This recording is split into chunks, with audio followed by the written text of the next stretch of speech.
Hi, and welcome to this Fat Girl Life. I am your host, Kimberly. Thank you so much for joining me tonight. And tonight I have Katie Warner with me. She is the author of the book, Self Love is a Lie and Other Bullshit I Used to Believe. Did I get that right? You did. That's a mouthful, and you got it exactly right. Perfect. Yay! Yeah. So, Katie, why don't you tell everybody a little bit about yourself? Okay. So I never know what to say with this question because there's just so much to say. But so I'm a coach. I'm a women's life coach. I really focus on self-love, empowerment, and really peeling back the layers of all the conditioning and the crap that has been thrown at us, whether it was intentional or just picked up accidentally along the way. We've got so much crap, conditioning, and other, just stuff that we absorb as women. And I'm here to break it down and get rid of it and just get us back to who we really are. These, beautiful, amazing women that have every reason to love ourselves exactly as we are. Exactly. So, how did you get to this point? I think the first thing I want to say about that is that, like, in terms of loving myself, it's an ongoing practice. I think it's not a place you arrive at and then you're there forever. It ebbs and flows.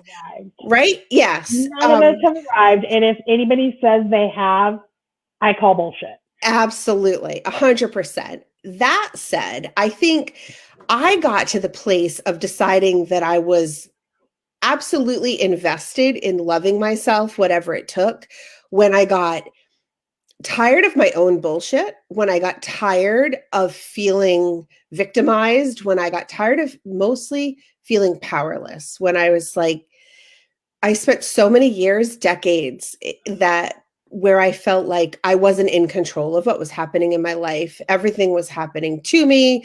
My job, was draining me. My kids were draining me. I didn't enjoy being around them anymore. I had two failed, quote unquote, failed relationships because getting out of them was ultimately the best thing that ever happened to me. But, just like everything was hard. Everything was hard. Life was hard. I got up. I wasn't happy. I went through my day. I smiled, but I wasn't really smiling. I was tired.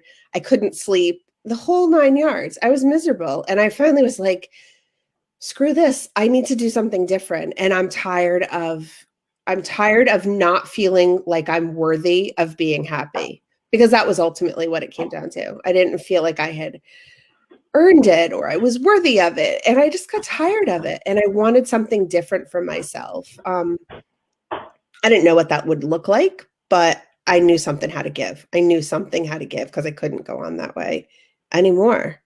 Well, and how scary is it when you get to that point? Really scary, because you don't know what else there is, or at least I didn't. I don't think anybody does. Yeah, I mean, I don't want to speak for other people, but I agree. I don't think anyone really does. And I was doing what I knew to do. I was, doing all of the things that I thought I was supposed to be doing. And none of it was working. I was still miserable. I had a job. I was close with my family. By all outward appearances, my kids were doing great. And, we looked like we were good on the outside. And inside, I was just a shell of who I knew I really could be. Well, and I'll be honest, I think we get so conditioned by portrayals on television of, if you do this, this will come. It's that whole Field of Dreams thing. Build it and it will come. They will come. It doesn't work like that. No. At least it didn't for me. And it was funny because my sister, I have a younger sister, she's only a couple years younger than me, and she did all the things and it worked for her and it didn't work for me. So here I am watching my sister get married and have a family and get her advanced degrees and have a great career and buy a house, and she's checking all the boxes and she's doing all the things, and it's working for her and it's not working. I'm doing the same things and it's not working for me. We're having two totally different outcomes. And I'm like, there must be something wrong with me, because if she can do it, then why can't I?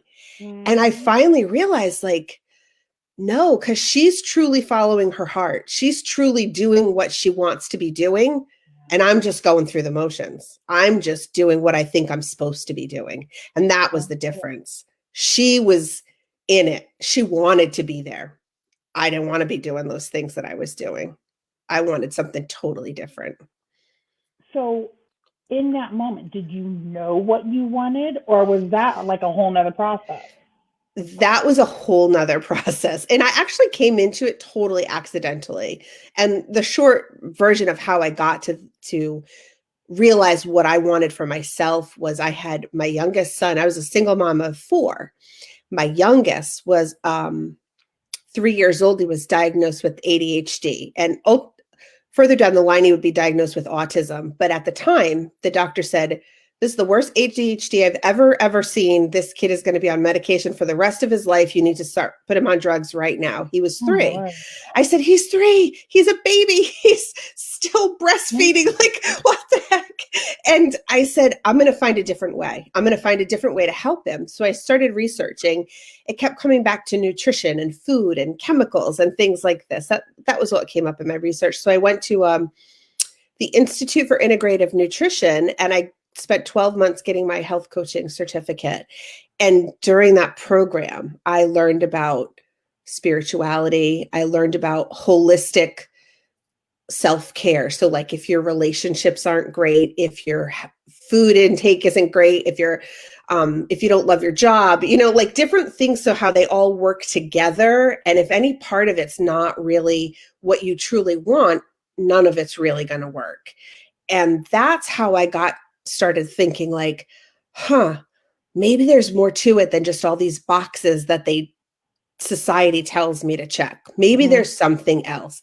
That's when I started looking inward and being like, well, what does Katie want? Like, what do I really want? Do I want to be in this 9 to 5 every day for the rest of my life? What do I want? And it was those questions that started getting me to reflect and really start to get honest with myself about, I didn't want the life my sister had. I loved it for her. I didn't want it for me. It was so far away from what I truly wanted for myself. And that was what started me asking the questions and exploring. And to this day, I'm still like finding new pieces of myself and new layers of it and new things that I want to do with myself and new ways I want to show up in the world and tell people, like, man, girl, this does not have to be this way. It does not have to go that way for you if you don't want it to. It can be what you want it to be. You know what this whole story reminds me of? I think I actually used this analogy when we were meeting the first time, is the movie The Runaway Bride. The scene with the Yeah. Yes, very much so. You see just a countertop full of eggs made 100 different ways. Yeah. Figure out what kind of eggs she actually liked. Yes. Yeah. It was not entirely dissimilar. It was me, a lot of like,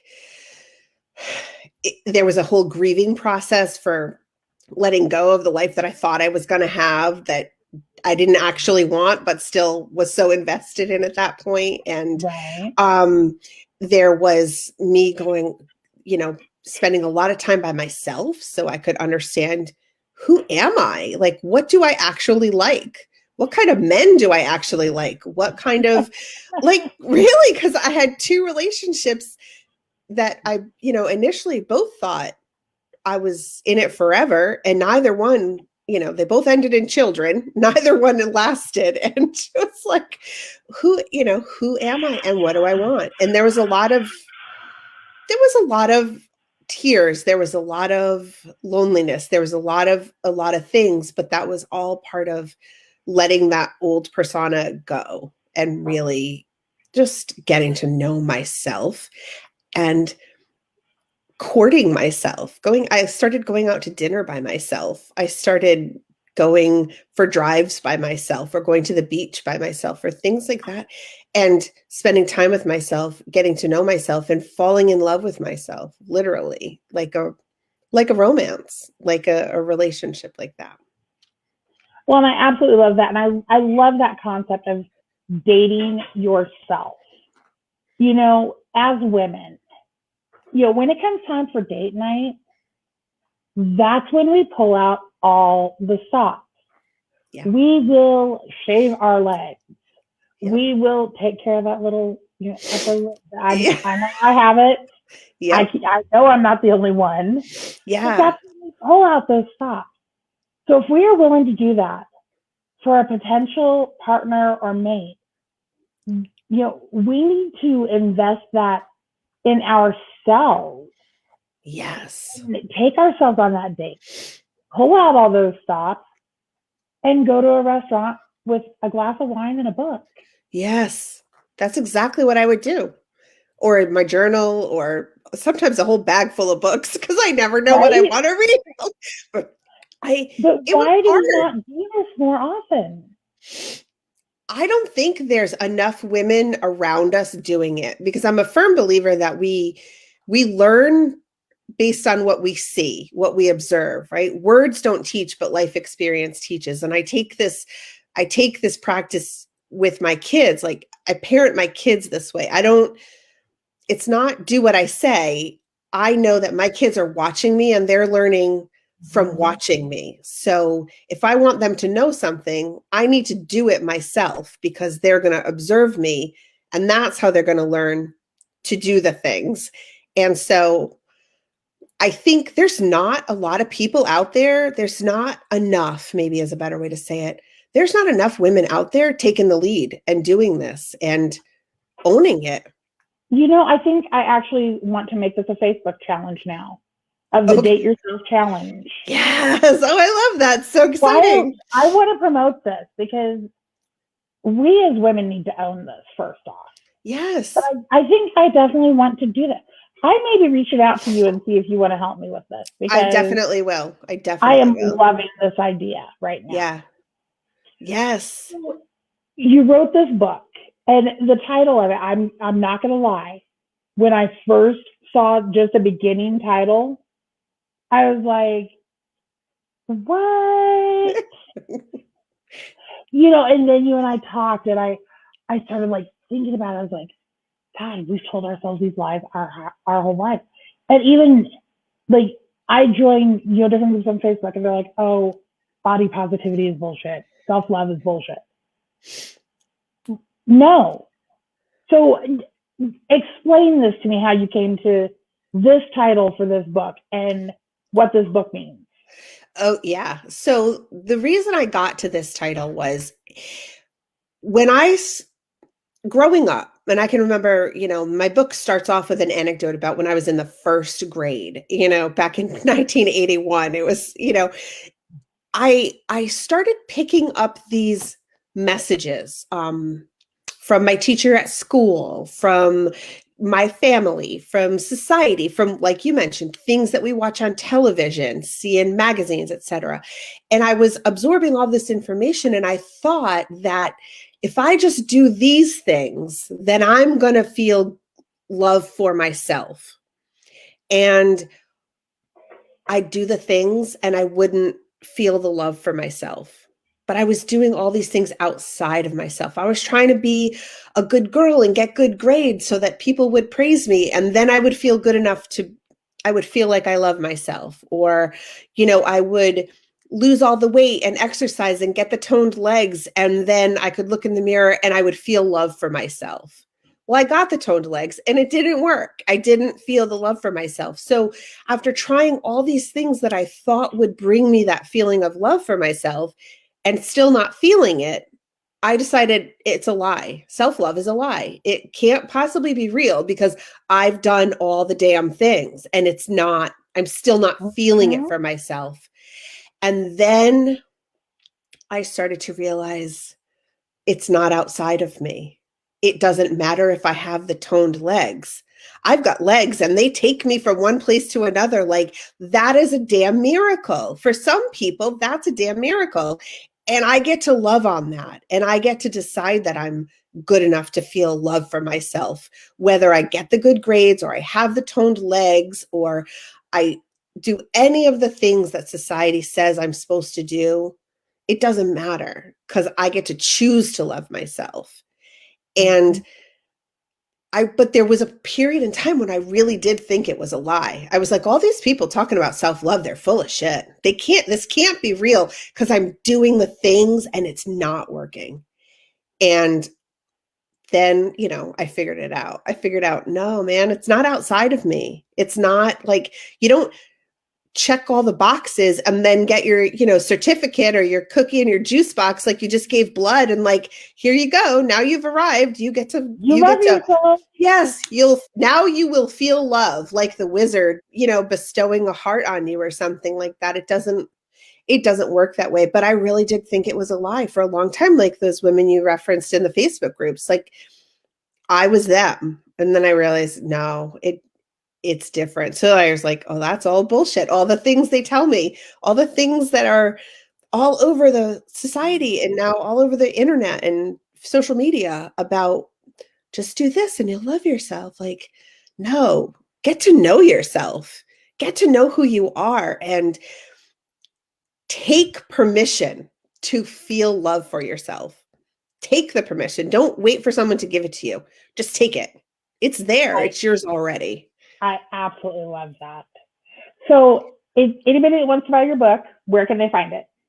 It is on my website, which is saltwaterandsoulfire.com. It is also on Amazon as an ebook right now. So, and actually I think it's a little cheaper it is an ebook. We're working on getting it into hard copy, but it's not ready yet. So, but it can be downloaded either from my website or from Amazon. Mm-hmm. So you guys definitely, I highly recommend go out, get her book. I haven't been able to read all of it because I haven't launched for a second podcast, but I've read part of it.